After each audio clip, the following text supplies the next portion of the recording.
The distress signal had been repeating for 11 hours before the Concorde patrol vessel found the wreck.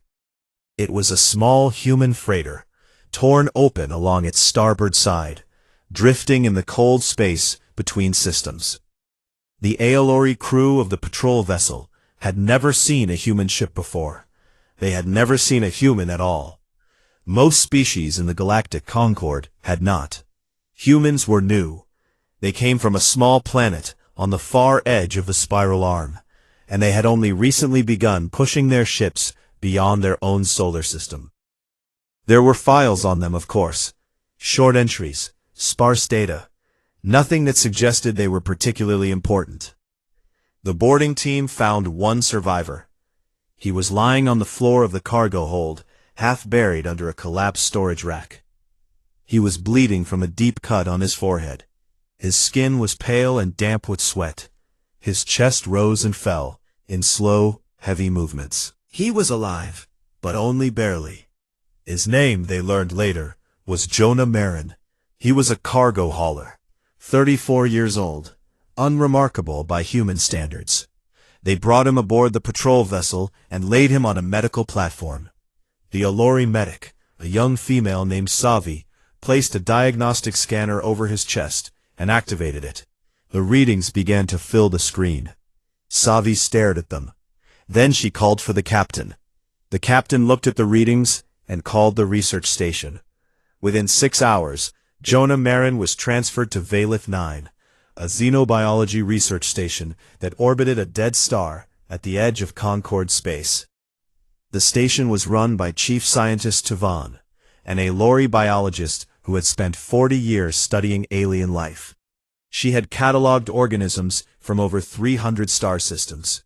She had seen creatures that breathed methane, creatures that lived in volcanic vents, creatures that reproduced by splitting themselves in half. She considered herself difficult to surprise. Jonah Marin surprised her. He was still unconscious when they placed him in the observation room. Tivan stood behind the glass wall and looked at him. He was large by Aolori standards.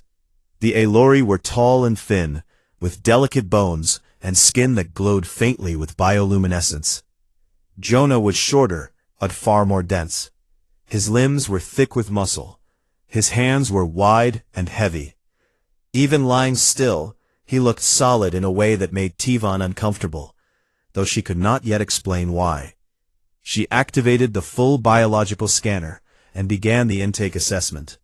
The first warning came within seconds. His internal body temperature registered at 39.4 degrees Celsius. The scanner flagged this immediately as a thermal hazard. Most species in the Concorde maintained internal temperatures between 18 and 24 degrees. Jonah's body was burning nearly 15 degrees hotter than the average Concorde citizen. The heat radiating from his skin was enough to cause discomfort to any Aolori standing within arm's reach. Tivan made a note and continued. The second warning came when the scanner analyzed his blood. It was red, deep, dark red. The scanner identified the cause immediately. His blood was full of iron. Not traces of iron, not small amounts that might be expected in certain biochemistries. His blood was built around iron. A protein called hemoglobin carried oxygen through his body by binding it to iron atoms. His circulatory system was essentially pumping liquid metal through every part of him. The Aolori considered iron a toxic substance. It corroded their equipment. It poisoned their water supplies. In large enough quantities, it could kill them. And this creature was running it through his veins as if it were nothing. Tivan made another note. Her hand was not entirely steady. The third warning was the worst. The scanner detected activity inside Jonah's body. Not the normal activity of organs and cells doing their work. This was different. This was violent. Tivan zoomed the scanner in and watched. Deep inside Jonah's bloodstream, tiny white cells were moving with speed and purpose. They were hunting. There was no other word for it.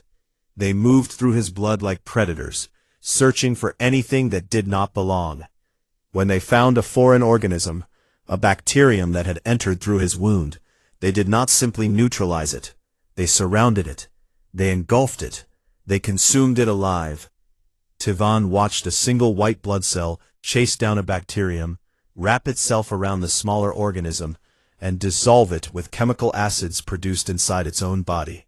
The whole process took less than a minute. She had studied immune systems across hundreds of species. She had never seen anything like this. Most species relied on chemical barriers or symbiotic organisms to manage infections. This human's body was running its own internal war. Every moment, every second, his cells were fighting and killing and dying and being replaced by new cells that immediately joined the battle. She replayed the footage 3 times. On the 3rd viewing, she realized her hands were shaking. She filed her preliminary report. Under the threat classification field, she typed, "Pending." Then she sat in her office and stared at the wall for a long time. The next morning, Jonah woke up. Tivan was in the observation room when it happened. She was reviewing his skeletal scan on a datapad when she heard movement. She looked up and found him sitting on the edge of the medical platform, rubbing his eyes with the back of one hand. He looked around the room. He looked confused, then curious, then calm. His eyes found Tivan through the glass. They were brown, with small dark circles in the center that expanded slightly as he focused on her. Predator eyes, she would note later. Forward-facing, designed for tracking movement and judging distance. He smiled. Tivan took a step back without meaning to. His smile revealed his teeth. They were white and hard, and they grew directly from his jawbone. They were not separate structures attached to soft tissue like the mouthparts of most Concord species. They were bones. Modified bones, fused to his skull, protruding through his gums in 2 neat rows. The front ones were flat and broad, designed for cutting and tearing. The ones on the sides were pointed. They were the teeth of an animal that ate other animals. He raised one heavy hand in a slow, open-palmed gesture. "Hey," he said. His voice was deep and warm. "I'm Jonah. Thanks for picking me up. Where am I?" Tivan opened her mouth, closed it, and opened it again. "You are on Research Station Valith 9, she said. "You are safe." "Great," Jonah said. He touched the wound on his forehead and winced slightly. "Sorry about the mess. Rough couple of days. Is there any chance I could get something to eat? I'm starving." He smiled again. Those bone teeth, those predator eyes, that body running on liquid iron and burning like a furnace, filled with cells that hunted and killed without mercy. And he was asking for breakfast. Tivan returned to her office and added a single line to her preliminary report. Organism displays no awareness of its own biological threat capacity. It appears to consider itself harmless. She underlined the last word twice. Over the next several days, Tivan assembled a full research team. She brought in Dr. Quallen, a biomechanics specialist from the Vreth species. The Vreth were insectoid, with hard outer shells, 6 limbs, and compound eyes that could see in spectrums the Aelori could not. Quallen had studied the physical structures of over 200 species. He was calm, methodical, and very difficult to impress. She also kept Savi, the young medic from the patrol vessel who had taken the first scans. Savi had requested to stay. She said it was for scientific reasons. Tivan suspected it was because the young Aelori could not stop thinking about what she had seen. Jonah cooperated with everything. He answered their questions. He sat still for their scanners. He let them take samples of his blood, his skin, his hair. He even seemed to enjoy the attention. He talked constantly, asking questions about the station, about their species, about the food they ate. He was, by every outward measure, friendly. This made everything worse. Kowloon began with the skeletal system. He scanned Jonah's bones and spent a full hour in silence reviewing the results. Human bones were made of a dense composite material, a mixture of calcium and phosphate hardened into a structure that was both rigid and slightly flexible. This alone was unusual. Most species had bones that were either hard and brittle or soft and bendable. Human bones were both at the same time. But the truly disturbing discovery was what happened when they broke. Kowloon placed a sample of synthetic bone analog on the testing platform and applied force until it snapped cleanly in two. Then he asked Jonah, carefully and politely, if humans had ever broken their bones. Jonah laughed. "Sure," he said. "I broke my arm when I was 12. Fell out of a tree." "And what happened?" Kowloon asked.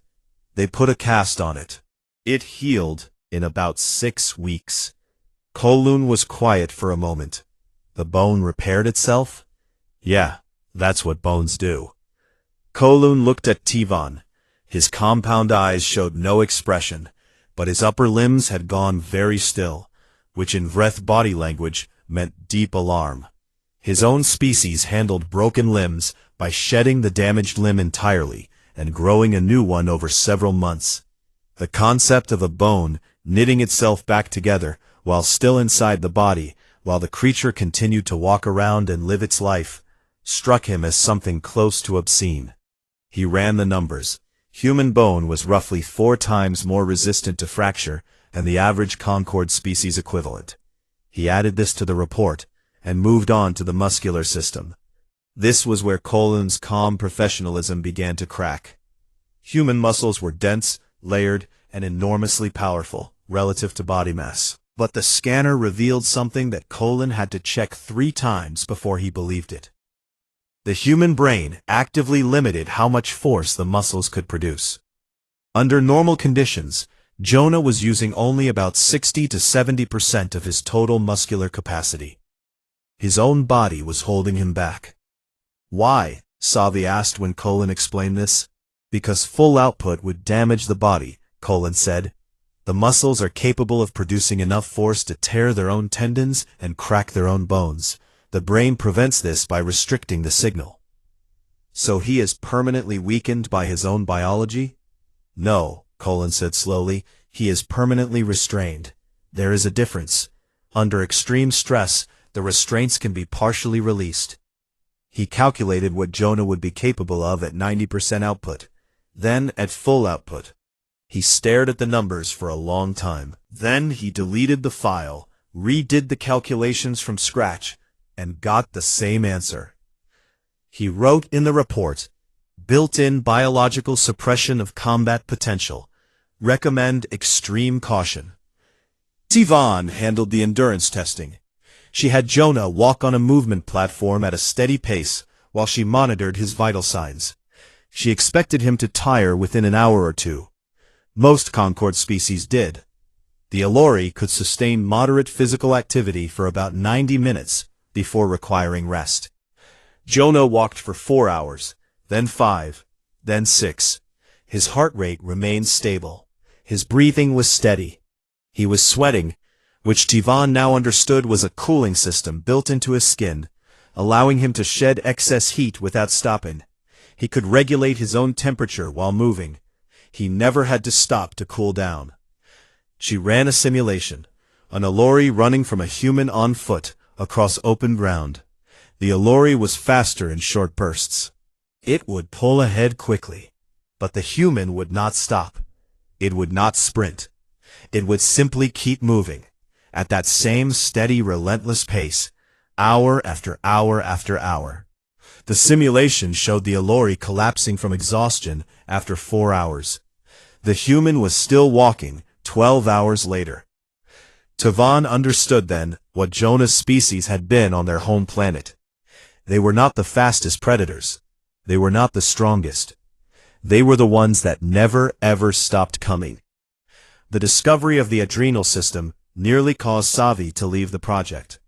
Buried inside Jonah's body, sitting on top of his kidneys, were 2 small glands that produced a chemical cocktail of extraordinary power. When triggered by fear, pain, or anger, these glands flooded his bloodstream with adrenaline and cortisol. The effect was immediate. Pain was suppressed. Heart rate increased. Muscles received more blood and oxygen. Focus sharpened. He became faster, stronger, more alert, harder to stop. "This is triggered by damage?" Savi asked. Her voice was very quiet. "By damage, fear, or emotional distress," Tivon confirmed. "So when he is hurt, he becomes more dangerous?" "Yes." "And when he is frightened?"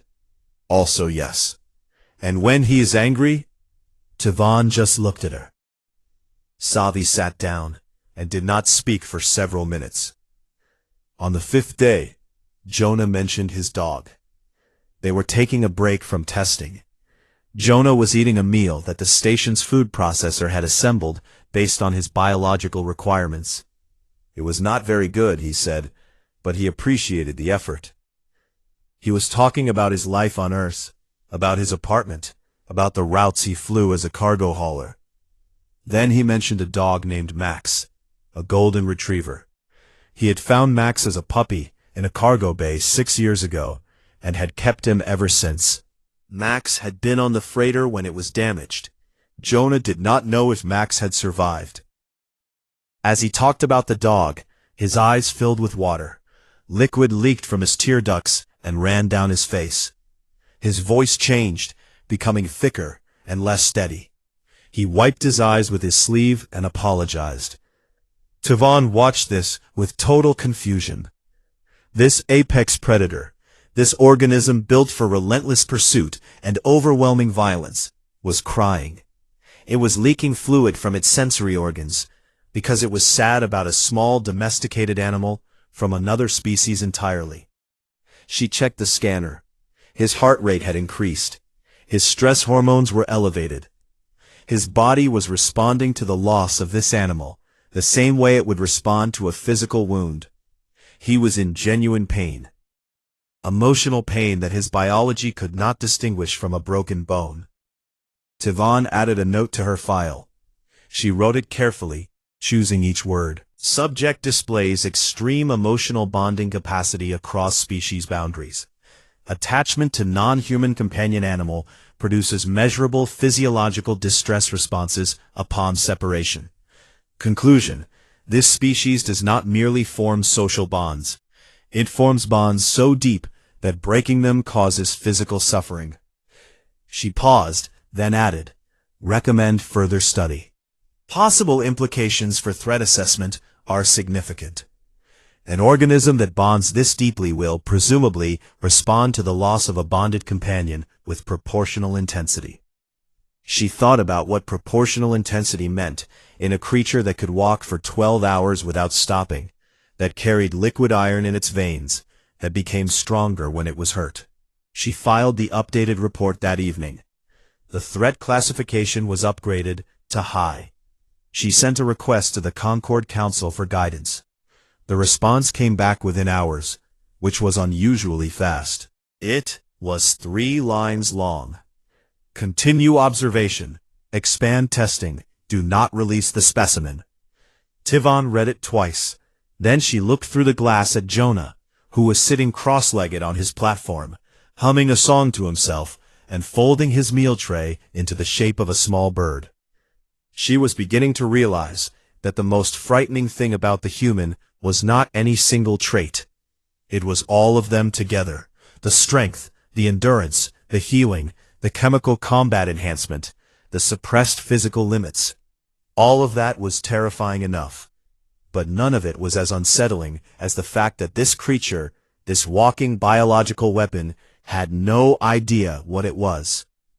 He thought he was ordinary.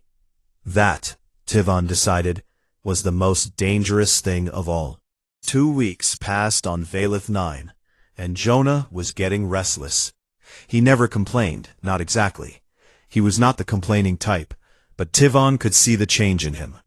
He paced his observation room in slow circles. He did strange repetitive movements he called push-ups and sit-ups, pressing his body against the floor and lifting himself over and over again, as if he were trying to exhaust a machine that refused to stop running. He asked questions more often. When can I contact my people? When can I leave? Is anyone looking for my ship? Tivon answered carefully each time. Soon. We are still processing. These things take time. She did not tell him about the council's order. She did not tell him he was classified as a specimen. She did not tell him that every day her reports were being read by officials who were growing more frightened with each new page.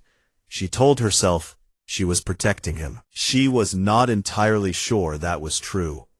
On the 15th day, the station broke. It started in the lower decks, in the containment wing, where the station kept biological samples from quarantine worlds. A power failure knocked out the magnetic locks on Cell 7. The alarms began screaming 3 seconds later.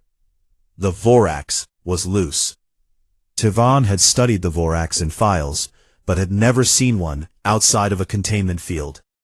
It was a Class 7 apex predator from a world that the Concorde had permanently quarantined. It had 6 limbs, each ending in claws that could cut through ship-grade metal. Its body was covered in armored plates the color of dark stone. It had a tail tipped with a venomous barb. It weighed over 400 kilograms. It was also fast, much faster than anything that size should have been. The first security team reached the lower deck within 4 minutes. The Vorax broke through them in seconds.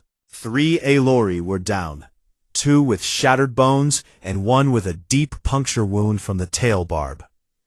Aelori bodies were not built for this. Their bones were light and thin. Their skin was soft. They were a species that had evolved on a gentle world with no large predators. They had never needed to be strong. The second security team sealed the corridor and tried to use energy barriers to trap the creature. The Vorax tore through the barrier emitter like it was made of paper, and continued up through the station, level by level, following the scent of living things. Tivon was in the command center, watching the security feeds, when she heard a sound that made her stop breathing. A door breaking. Not on the security feed. Behind her, 3 levels up, in the observation wing. She switched the feed to Jonah's room and saw the empty platform, the twisted remains of his restraint cuff, and a door that had been forced outward from the inside. The frame was bent. The locking mechanism had been torn from the wall. She pulled up the corridor cameras and found him. Jonah was moving through the station at a steady pace, not running, walking. His head was tilted slightly to one side, and his eyes were moving in quick, sharp sweeps. He was listening. He was tracking the sounds of the alarms, the distant crashes, the screams. Tivon realized with a cold, crawling sensation that she was watching a predator hunt. She opened a communication channel. Jonah, return to your room. The situation is being handled. His voice came back calm and flat. No, it isn't. I can hear it. How many are hurt? 3 crew members are injured. Security is responding. Your security team weighs about 50 kilos each, and their bones break if you sneeze on them. Where is the thing? Tivon hesitated. Then she told him. Deck 4, Section 9, moving toward the medical wing where the injured crew had been taken. Jonah changed direction without breaking stride. He moved faster now. Tivon watched him pass through a maintenance corridor and stop at equipment locker. He tore the door open with one hand, reached inside, and pulled out a metal stanchion, a support rod about a meter long and as thick as his forearm. He tested its weight, adjusted his grip, and kept moving. Kowloon was beside Tivon now, watching the feed. His compound eyes were fixed on the screen. He dislocated his own thumb, Kowloon said quietly. What? To escape the restraint cuff. He pulled his thumb out of its joint to make his hand narrow enough to slide through. Then he forced it back into position. Kowloon paused. That would have been extremely painful. On the screen, Jonah reached Deck 4. He slowed down.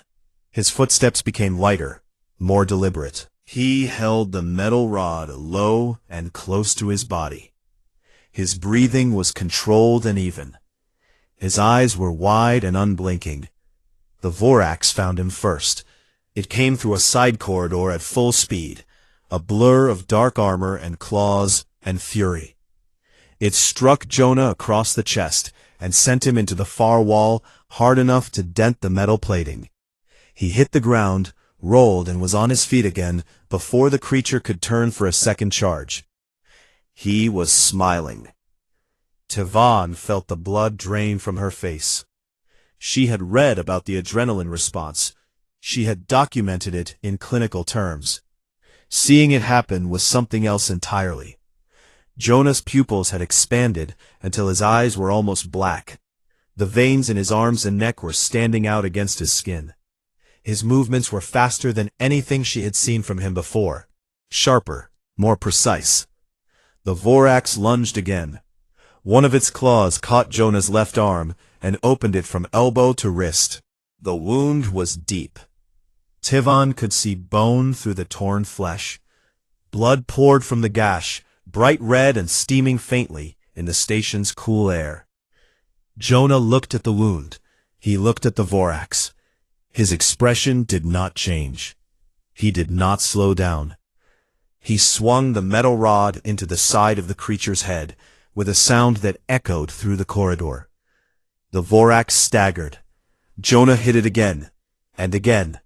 He moved around the creature with that steady, relentless efficiency, never stopping, never retreating, driving it backward with blow after blow.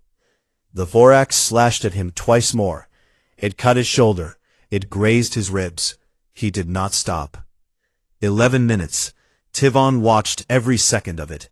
11 minutes of a human being fighting a 400-kilogram apex predator with a metal stick and his bare will, bleeding from 3 separate wounds, and never once considering the possibility that he might lose. It did not get up. Jonah stood over it, breathing hard, the metal rod hanging from one hand. Blood ran down his left arm and dripped from his fingers onto the floor. He stood there for a moment, just breathing, and then he turned and walked away.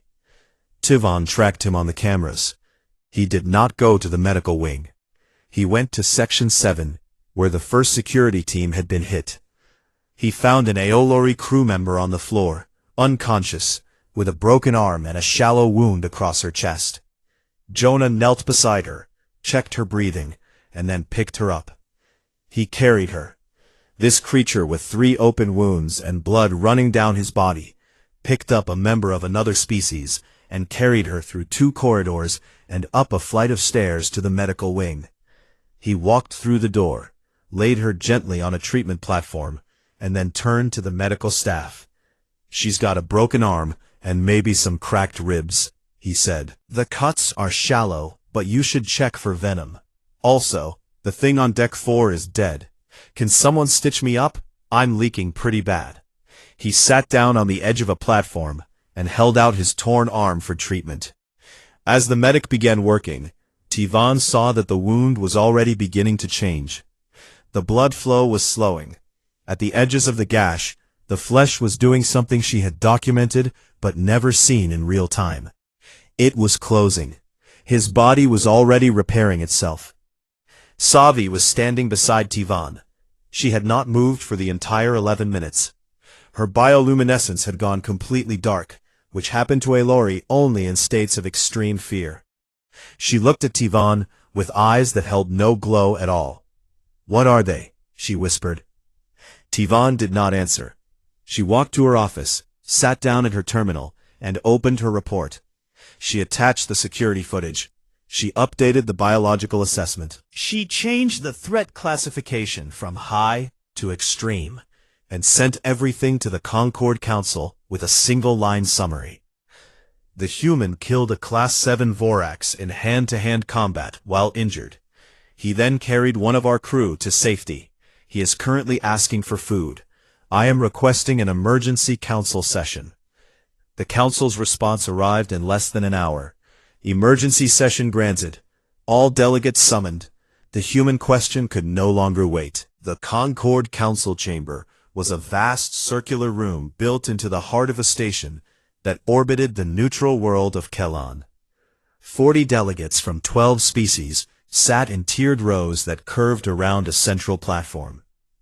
The lighting was kept low and cool to accommodate the widest range of visual sensitivities. The air was filtered through 6 different atmospheric systems so that every species could breathe comfortably.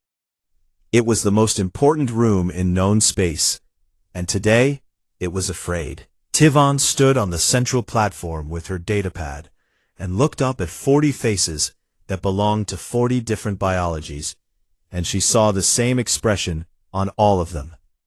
They had read her preliminary reports. They had seen the numbers. Now they wanted to hear it from her directly, and she could tell that part of them hoped she would say the reports were exaggerated. The reports were, if anything, conservative. She began with the basics. The species is called human, she said. They originate from a planet they call Earth, located in the outer arm of the galaxy.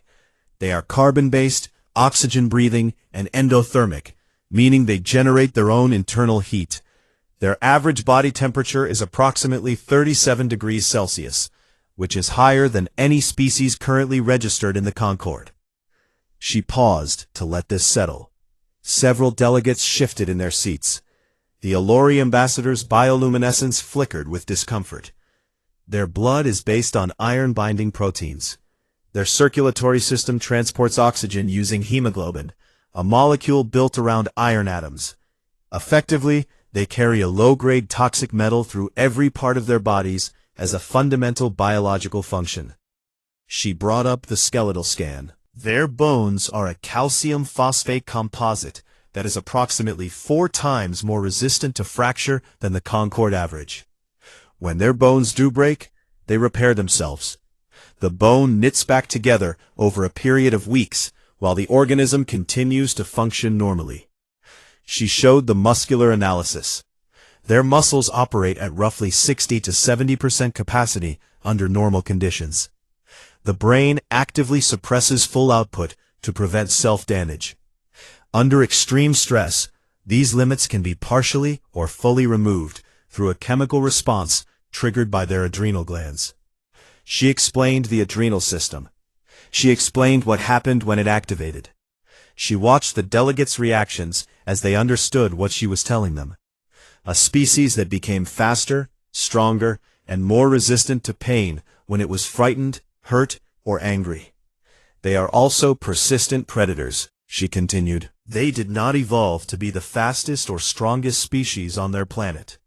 They evolved to never stop.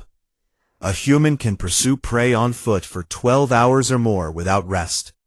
They regulate their body temperature through fluid excretion from their skin, allowing them to maintain activity levels that would cause thermal failure in most Concord species within 2 to 3 hours. She paused again. The chamber was very quiet.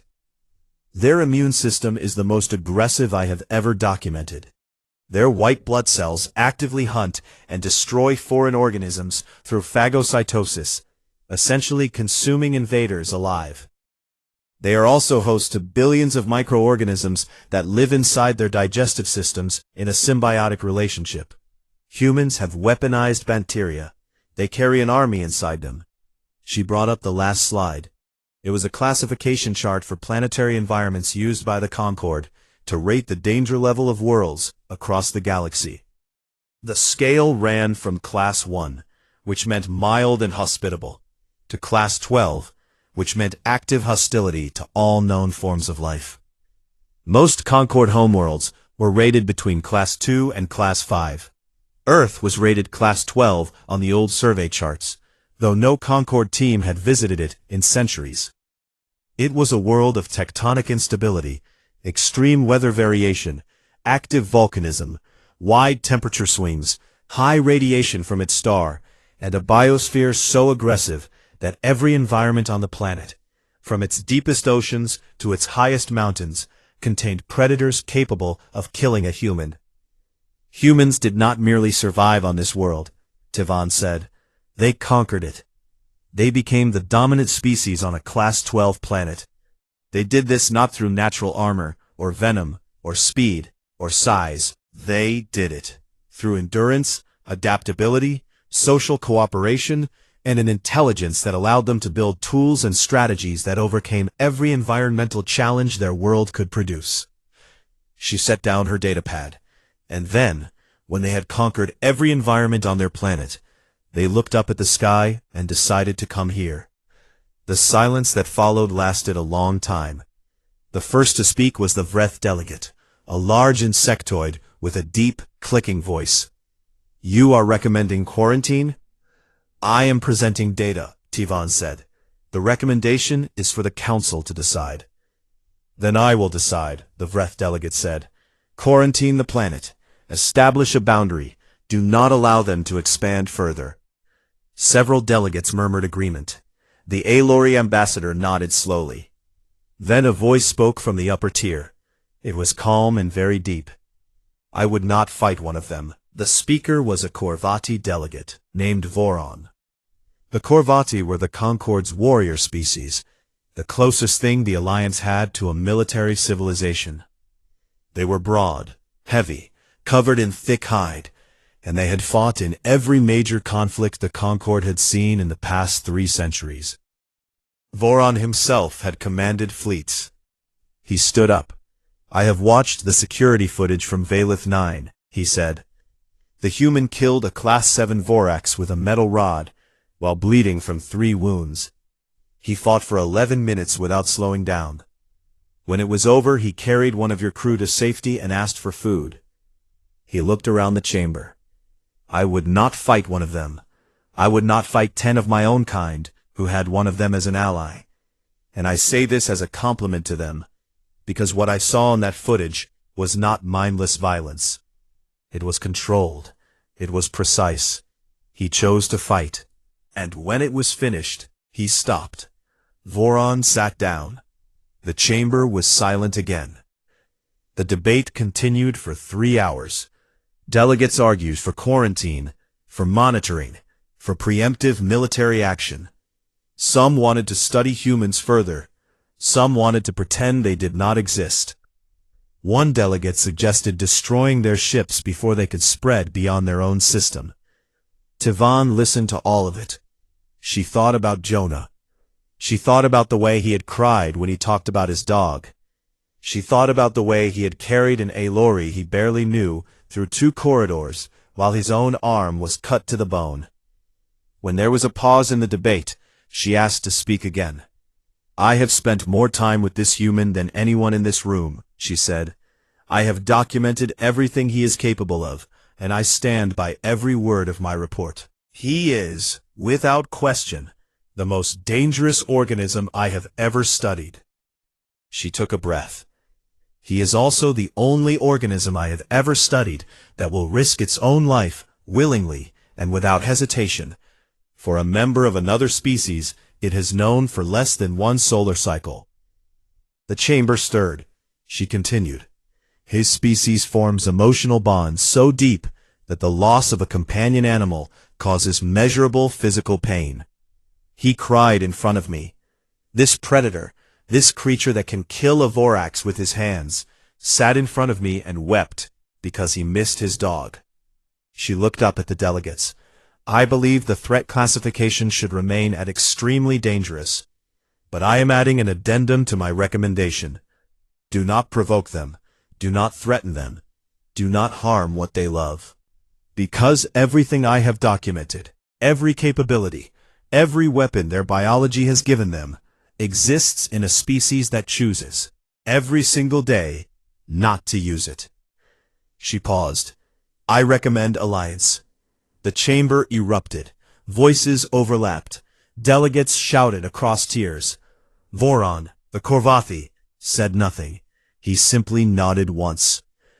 The debate was not resolved that day. It would continue for weeks. But Tivan had said what she needed to say, and she left the chamber feeling lighter than she had in days. She did not yet know that Jonah had intercepted a fragment of the Council's communications. She did not know that he had heard the words quarantine and preemptive action and Earth. She did not know that at that moment, back on Valith 9, the most dangerous organism she had ever studied was sitting very still in his observation room, with an expression she had never seen before. It was not fear. It was focus. And for the first time since she had met him, Tivan would have been truly afraid. Tivan returned to Valith 9, expecting to find Jonah angry. She had prepared herself for shouting, for threats, for the kind of explosive violence her reports had warned about. She had even requested a Korvathi security detail, just in case. What she found was worse than anger. Jonah was calm. He was sitting on the floor of his observation room, with pieces of equipment spread around him in a careful semicircle. Tivan recognized a broken console panel from the maintenance corridor, a meal tray that had been bent and reshaped into something she did not understand. Components from a medical scanner that she was certain had been bolted to the wall of his room 6 hours ago. He was building something. "Jonah," she said through the glass, "what are you doing?" He did not look up. His hands moved with steady, precise motions, connecting wires and adjusting components. "I heard your council is thinking about quarantining my planet," he said. His voice was even and controlled. "Some of them want to destroy our ships. Is that right?" Tivan felt cold. "How did you hear that?" "Your communication systems run on a frequency that bleeds into the electrical wiring of this station. I've been listening to fragments for 3 days. My species has been building radios for about 400 years, so it wasn't hard to figure out the pattern." He connected 2 more components, and the device in his hands made a soft humming sound. A small light appeared on its surface, blinking in a steady rhythm. "What is that?" Tivan asked. "A transmitter," Jonah said. "Long range, tight beam. It'll reach the closest human relay station in about 6 hours. Tivan stared at the device. It was made from scraps. A food tray, a broken console, a medical scanner. Individually, those objects were worthless. Together, in the hands of a human, they had become a communication device capable of reaching across light years. She called Kolun. The Vreth engineer examined the transmitter through the glass and confirmed that it should not work. The power source was inadequate. The signal modulation was crude. The antenna was a bent piece of meal tray.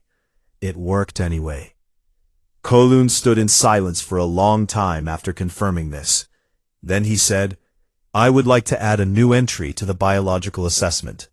"What entry?" Tivan asked. "Problem solving under existential pressure," Kolun said. "I do not know how to classify it.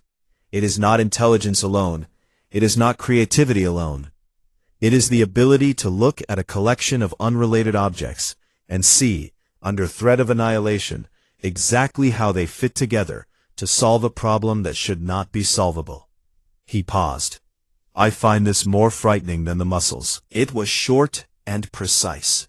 He identified himself, gave his location, described the situation, and transmitted the relevant data about the Concord Council's deliberations. He did not ask for a rescue. He did not ask for a war fleet. He asked for diplomats. The response came in 9 hours. A human vessel was already en route. It was not a warship. It was a diplomatic cruiser from the United Earth Commonwealth, carrying ambassadors, cultural liaison officers, agricultural specialists, and medical researchers. It was also carrying food. Tivan learned about the food later. The cruiser arrived at Valith 9, 31 hours after Jonah's transmission. It was a clean, white ship, smaller than a Concord patrol vessel, but built with the dense, heavy construction that Tivan was beginning to recognize as typically human. Permission was granted, mostly because no one could think of a good reason to refuse, and partly because the Korvathi security team that Tivan had requested pointed out that refusing a human vessel while holding a human prisoner was probably unwise. The airlock opened, and the delegations stepped onto the station. There were 7 of them, 5 diplomats, 1 military attaché, and 1 agricultural specialist. They were all built like Jonah, dense, heavy, warm. Their body heat preceded them into the corridor like a wave. They had those same forward-facing predator eyes, those same bone teeth, those same thick limbs wrapped in muscle. They carried themselves with the easy, balanced movement of organisms that were used to gravity, used to weight, used to a world that had been trying to kill them since the day their species first stood upright. They were smiling. The lead diplomat was a tall man with dark skin and white hair, named Ambassador Dio Osei. He extended his hand to Tivan in the human greeting gesture and said, "Thank you for taking care of Jonah. We brought gifts." The gifts filled 2 cargo containers. There were seeds, genetically adapted for Alorai-compatible soil conditions. There were medical compounds, including a protein-based wound sealant that could accelerate healing in species with calcium-based physiologies. There were cultural items, music recordings, visual art, and a collection of literature translated into 3 Concord trade languages. There was food, prepared by the ship's crew using ingredients from Earth, cooked and seasoned and presented in containers with detailed instructions for safe consumption by non-human species. They had heard that the galaxy was afraid of them, and they had responded by bringing presents. Tivan did not know what to do with this. None of her training had prepared her for an apex predator species that responded to an existential threat by cooking dinner for the people who were threatening them. The Concord delegates arrived the following day. 12 species, 40 officials. They filed into the station's largest conference room and sat on one side of the table. The human delegation sat on the other. Ambassador Osei spoke first. He was warm, direct, and surprisingly funny. He acknowledged that humans were new to the galactic community. He acknowledged that their biology was unusual by Concord standards. He did not apologize for any of it. "We know what we are," he said. "We come from a hard world. It made us hard in some ways, but it also made us stubborn about the things we care about, and one of the things we care about is not being alone." He talked about Earth's history. He was honest about it. He mentioned the wars, the famines, the centuries of conflict. He mentioned the weapons they had built and the damage they had done to their own world. He did not hide any of it. "We have made every mistake a species can make," he said. "Most of them more than once. But we are still here. And we would rather build something new out here than repeat what we did back home." The Korvathi delegate, Voron, spoke next. He looked at the human military attaché, a woman with short gray hair and calm, steady eyes. Her name was Commander Adaisi Okafor. She had scars on her hands and a posture that suggested she knew exactly how to use the body she lived in. "Are you truly as dangerous as the report says?" Voron asked. Okafor looked at him. There was no challenge in her expression, no threat, just a simple, honest assessment passing between 2 people who understood violence. "More," she said. "But we would rather build than break. We have had enough of breaking." Voron held her gaze for a long moment. Then he did something that no one in the room expected. He stood, crossed the gap between the 2 delegations, and extended his hand in the human gesture. Okafor took it. They shook once, firmly, and Voron returned to his seat. The agricultural specialist, a quiet woman named Dr. Lin, spent the next 2 hours explaining how the seed varieties they had brought could increase crop yields on Alorai colony worlds by up to 40%. She had charts, she had soil samples. She had been working on this for the entire journey, adapting her research in real time based on the biological data Tivan's reports had inadvertently provided about Alorai-compatible environments. She had turned a threat assessment into a farming manual. Tivan did not know whether to be impressed or terrified. The negotiations continued for several days. Not all of the delegates were convinced. Some remained suspicious, some remained afraid, but the tone had shifted. It was difficult to maintain that a species was a mortal threat to the galaxy when that species was offering you better ways to grow food and had brought homemade bread to the negotiating table. On the last day, Tivon found Jonah in the observation deck, looking out at the dead star that Valith 9 orbited. His arm was almost fully healed. The scars were thick and pink and would probably never fade completely, but the flesh had closed and the bone beneath was whole again. "Thank you," he said, without turning around, "for what you said at the council. Savi told me about it." Tivon stood beside him. She was close enough to feel the heat radiating from his skin. "I said what the data supported. You said we were kind. That wasn't data." She considered this. No, it was observation. They stood in silence for a while. "I am still afraid of you," Tivon said. She did not mean it as an insult, and he did not take it as one. It was a warm sound, deep and genuine, and it filled the observation deck the way his body heat filled every room he entered. "Good," he said. "Fear keeps people careful." He turned to look at her. Those predator eyes, brown and steady, with pupils that adjusted and focused on her face with the precision of a targeting system. "But I would rather you trusted me." He extended his hand. Tivon looked at it. She had studied that hand in exhaustive detail. She knew the density of the bones beneath the skin. She knew the tensile strength of each tendon, the pulling force of each muscle. She knew that this hand could crush her own with a fraction of its available power.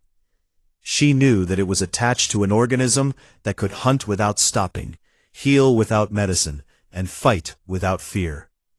She also knew that this hand had carried a wounded Aloy to safety, that it had built a transmitter from scraps to call for diplomats instead of soldiers, that it had once held a small golden dog, and stroked its fur with a gentleness that made its owner cry when he remembered it. She took his hand. It was warm. It was careful. It held hers with a softness that required more control than violence ever would. That evening, alone in her office, Tivon opened her final report. She had been writing it in her head for days, but now the words came easily. Threat classification for species, human, confirmed, extremely dangerous. This classification is permanent and should never be reduced. They are, by every measurable standard, the most formidable biological organisms the Concord has encountered. She paused, then continued. They are also, against all logic and all reason, kind. They will fight to protect strangers. They will weep for lost companions. They will cross the galaxy, carrying seeds and bread and medicine for species they have never met, because somewhere deep inside their biology, deeper than the iron in their blood or the fire in their muscles, there is something that wants to connect, that wants to belong, that would rather make a friend than make a war. She added her final recommendation. "I am recommending full alliance. May the stars forgive us if we are wrong, and may they help whoever is foolish enough to make an enemy of them." She submitted the report, closed her terminal, and sat in the quiet glow of her office for a long time, listening to the distant sound of human laughter echoing through the corridors of the station, warm and strange and entirely unafraid.